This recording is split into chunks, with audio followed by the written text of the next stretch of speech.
Hi friends, நான் தான் உங்கள் தமிழ். இப்போ நம்ம பார்க்கக்கூடிய மூவி வந்து டியூட். இந்த மூவி பார்த்திங்கன்னா பிரதீப் ரங்கநாதன் நடிச்சிருப்பார். படம் உண்மையிலேயே பார்த்திங்கன்னா எனக்கு வேறு லெவலில் இருந்துச்சு. ஃபஸ்ட் ஆஃப்லாம் ரொம்ப சூப்பராக இருந்துச்சு. நிறைய ட்விஸ்ட் அண்ட் டர்னெல்லாம் இருந்துச்சு. நம்ம இதுதான் நடக்கும் அப்படின்னு நினைப்போம், ஆனால் அங்கே டிஃப்ரெண்ட்டாக நடந்திருக்கும். ஒன்றும் இல்லை, கதை வந்து பார்த்திங்கன்னா நான் ஒரு ஓவர்வியூ மாதிரி கொடுக்குறேன். சரத்குமார் வந்து ஒரு மினிஸ்டராக இருப்பார், பால்வளத்துறை அமைச்சராக இருப்பார். அவருக்கு வந்து ஒரு பொண்ணு இருப்பாங்க.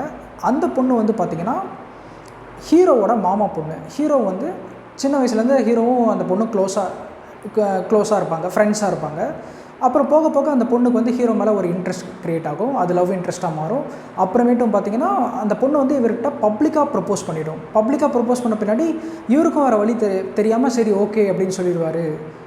ஓகேன்னு சொன்ன பின்னாடி தனியாக கூட்டிகிட்டு போய் இல்லைம்மா, நான் உன்னை ஃப்ரெண்டாக தான் பார்க்குறேன், சின்ன வயசுலேருந்து நான் கூட ஃப்ரெண்டாக தான் பழகிட்டு இருக்கேன், எனக்கு உன் மேலே லவ்வெல்லாம் இல்லை அப்படின்னு சொல்லுவார்.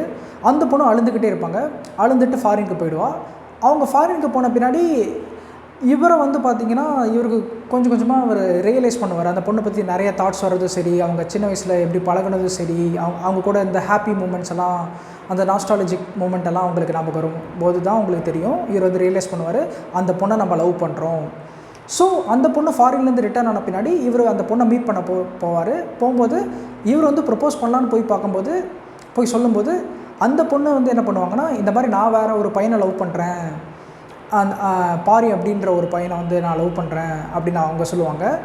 இவர் வந்து என்ன சொல்கிற, நான் வந்து அவனை லவ் பண்ணுறேன்னா இல்லையான்னு எனக்கே தெரியல, எனக்கு ஒரே டவுட்டாக இருந்துச்சு, நான் ஒரு டைலமாவில் இருக்கேன், எனக்கே குழப்பமாக இருக்கு அப்படின்னு சொல்லுவாங்க. என்னடா இவ இப்படி சொல்கிறா, நாம் லவ் சொல்லலான்னு சொன்ன பார்த்தா இவ வந்து இப்படி சொல்கிறாடி. இதில் வந்து பார்த்திங்கன்னா சிம்பிளாக சொல்லப்போனால், ஹீரோவுக்கு வந்து ஹீரோயின் மேலே லவ் வரும்போது ஹீரோயின் வந்து வேறு ஒருத்தங்க லவ் பண்ணிகிட்ருப்பாங்க, அவங்க வேணான்னு சொல்லிடுவாங்க. ஹீரோயினுக்கு வந்து ஹீரோ மேலே லவ் வரும்போது ஹீரோ வந்து வேணான்னு சொல்லிடுவார். இந்த மாதிரி தானே ஒரு கன்வென்ஷனலான ஸ்டோரி போய்வோம். ஆனால் இது வந்து பார்த்திங்கன்னா கொஞ்சம் ட்விஸ்ட் அண்ட் டர்ன்ஸோட ரொம்ப சூப்பராகவே இருக்குது. இதில் நிறைய ட்விஸ்ட் வச்சுருப்பாங்க. அப்புறமேட்டு பார்த்திங்கன்னா இதில் வந்து ஒரு சீன் வரும், நம்மளை சுற்று போட்டாங்கடா அப்படின்னு சொல்லுவாங்க. என்னடா நம்மளை சுற்று போட்டாங்க, நான் கூட ரவுடிங்கே தான் ஏதோ சுற்று போட்டாங்க அப்படின்னு நினச்சேன். ஆனால் ரவுடிங்க வந்து சுற்று போட்டிருக்க மாட்டாங்க, ஸ்ட்ரே டாக்ஸ் வந்து சுற்றி போட்டிருக்கோம். அது வந்து இவங்களை சேஸ் பண்ணும், எங்கள் பைக்கில் போகும்போது சேஸ் பண்ணும்போது கீழே விழுந்து ஆக்சிடென்ட் ஆகிடுவார். அந்த ஆக்சிடென்ட் ஆகும்போது அது ரியலைசேஷன் ஃபேஸ் எல்லாம் நடக்கும். அந்த சீனெல்லாம் உண்மையிலே ரொம்ப சூப்பராக இருந்துச்சு. ஆக்சுவலாக நாய் துரத்தும் போது பைக்லேருந்து கீழே விழுந்துருவாங்க. அந்த சீனெல்லாம் காமெடியாக இருந்துச்சு.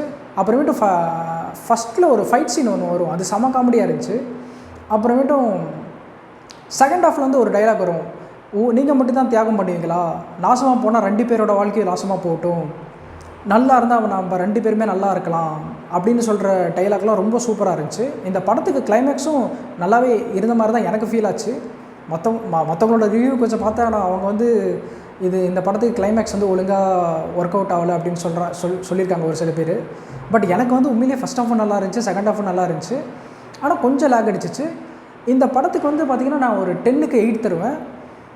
ஏன்னா செகண்ட் ஹாஃப் லைட்டாக லேக் ஆச்சு.